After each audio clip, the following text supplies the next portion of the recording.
پیارے دوستو، آج ہم آپ کو قرآن پاک کے ایک ایسے معجزے کے بارے میں بتانے والے ہیں جسے دیکھ کر گاؤں والے بھی حیران رہ گئے، جو ایک میت کے ساتھ پیش آیا۔ اس کے بارے میں جان کر آپ بھی سبحان اللہ بول اٹھیں گے۔ اگر آپ نے اس ویڈیو کو لائک نہیں کیا ہے تو اسے لائک ضرور کر دیں۔ تو چلیے شروع کرتے ہیں۔ دوستو، ایک مرتبہ کسی گاؤں میں ایک مسلمان کا انتقال ہو گیا اور اس کے کسی گھر والی یا رشتہ دار کا پتہ نہیں تھا۔ اور جب کسی مسلمان کا انتقال ہو جائے اور حالات ایسے بن جائے کہ اس کے گھر میں کوئی بھی موجود نہ ہو، اس کے رشتہ داروں کے بارے میں پتہ نہ ہو، تو ایسے میں گاؤں والے اور آس پاس کے لوگ یہ ذمہ داری سنبھال لیتے ہیں کہ اس دنیا چھوڑ کر جانے والے کو ہم غسل دیں گے اور اس کو دفنانے کا بھی انتظام کیا جائے گا۔ اسی طرح جب ایک مسلمان شخص کا انتقال ہوا تو اس کے گھر میں کوئی بھی ایسا موجود نہیں تھا جو اس کو دفنانے کا انتظام کرتا۔ اس لیے گاؤں والوں نے یہ ذمہ لیا کہ اس مسلمان کو غسل دیا جائے۔ غسل کے بعد جس طرح جنازے کی تیاری کی جاتی ہے، اسی طرح سے اس مسلمان بھائی کے جنازے کی بھی تیاری کی جانے لگی، اور پھر نماز جنازہ کا اعلان ہوا اور آخر کار محلے والے اور تمام گاؤں والے میت لے کر قبرستان پہنچ گئے۔ قبرستان پہنچ کر اس شخص کی نماز جنازہ ادا کی گئی اور قبر کھودنے کا کام شروع ہو گیا۔ دوستو، قبرستان کے حوالے سے ہم سب یہ جانتے ہیں کہ اکثر قبریں بہت پرانی ہو جاتی ہیں، یہاں تک کہ ان کا نشان تک مٹ جاتا ہے۔ اس مسلمان کی قبر بھی ایک ایسی ہی پرانی قبر کے برابر میں کھودی جا رہی تھی۔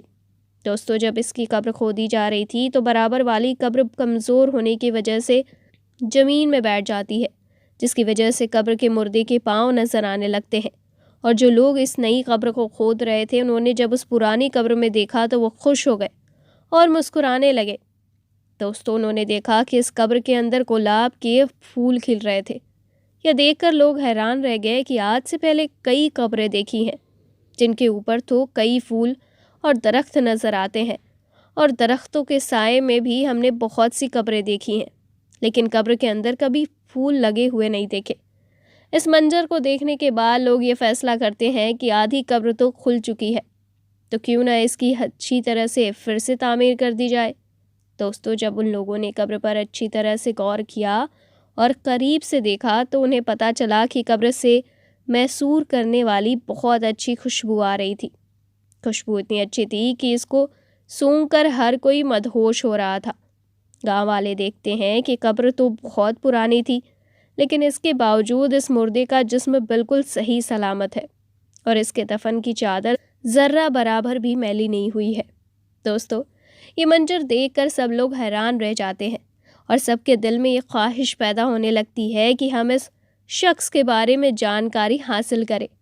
آخر یہ کون آدمی ہے اور زندگی میں اس نے کون سے ایسا عمل کیا تھا جس کا صلہ اس کو آج مرنے کے بعد اتنی پرانی قبر، یعنی اتنے عرصے کے بعد بھی قبر میں مل رہا ہے، اور یہ ایسا کون سا عمل کرتا تھا، ایسا کون سا کام کرتا تھا جس کی وجہ سے اس کی قبر سے خوشبو نکل رہی ہے۔ چنانچہ سبھی نے فیصلہ کیا کہ اس شخص کی تلاش ضرور کی جائے گی۔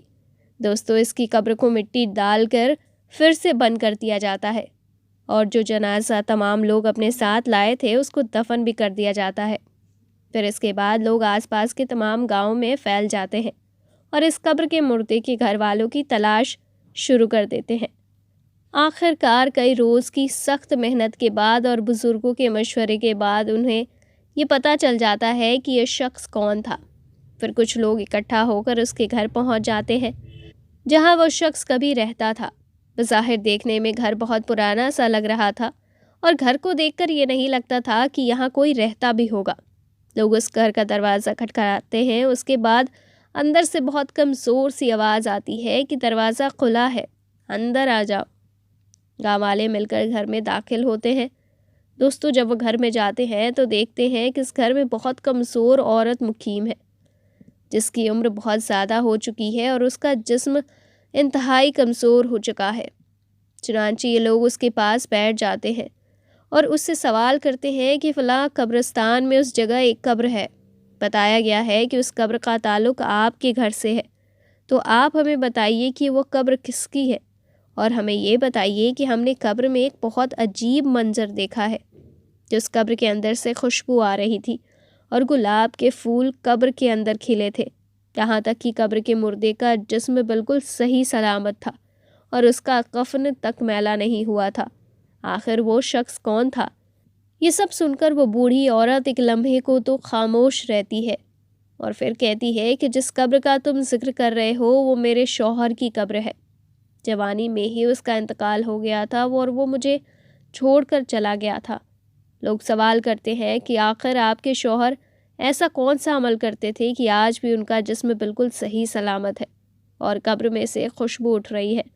تو وہ عورت کہتی ہے کہ مجھے کچھ زیادہ تو یاد نہیں، کیونکہ میری یادداشت بہت کمزور ہو چکی ہے، لیکن ہاں ایک ایسا عمل ضرور تھا جو مجھے آج بھی یاد ہے، اور میرا شوہر روزانہ وہ عمل دہرایا کرتا تھا، اور وہ عمل یہ تھا کہ جب وہ روز صبح فجر کی نماز ادا کرنے مسجد میں جاتے تو وہ دیکھتے تھے کہ لوگ نماز کے بعد قرآن کی تلاوت کرنے کے لیے مسجد میں بیٹھ جاتے ہیں اور وہاں بیٹھ کر قرآن پاک پڑھتے رہتے ہیں، لیکن میرے شوہر کو قرآن پاک پڑھنا نہیں آتا تھا اور وہ اس بات پر بہت غمگین ہوتے تھے اور رونے کی حالت میں گھر آ جاتے تھے اور آ کر کہتے تھے میں کتنا بد نصیب ہوں کہ مجھے قرآن پاک پڑھنا نہیں آتا۔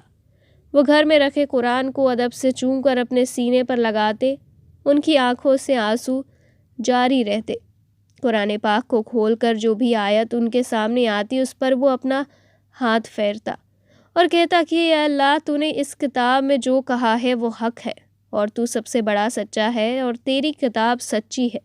اور وہ کافی دیر تک مختلف آیت پر ہاتھ پھیر کر یہ الفاظ دہراتے رہتے تھے اور ان کے آنسو لگاتار بہتے رہتے تھے۔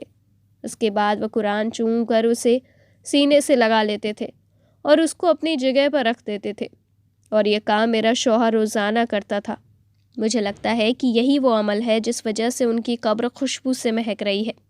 دوستو، قرآن پاک سے محبت کی ایک چھوٹی سی مثال آپ کے سامنے پیش کی گئی ہے۔ آج کل کتنے ہی لوگ ایسے ہیں جن کو قرآن پاک پڑھنا بھی آتا ہے، پھر بھی وہ قرآن پاک نہیں پڑھتے ہیں، بلکہ بعض لوگ تو ایسے ہیں جو قرآن پاک پڑھنے کے بعد بھی اس کو بھول چکے ہیں۔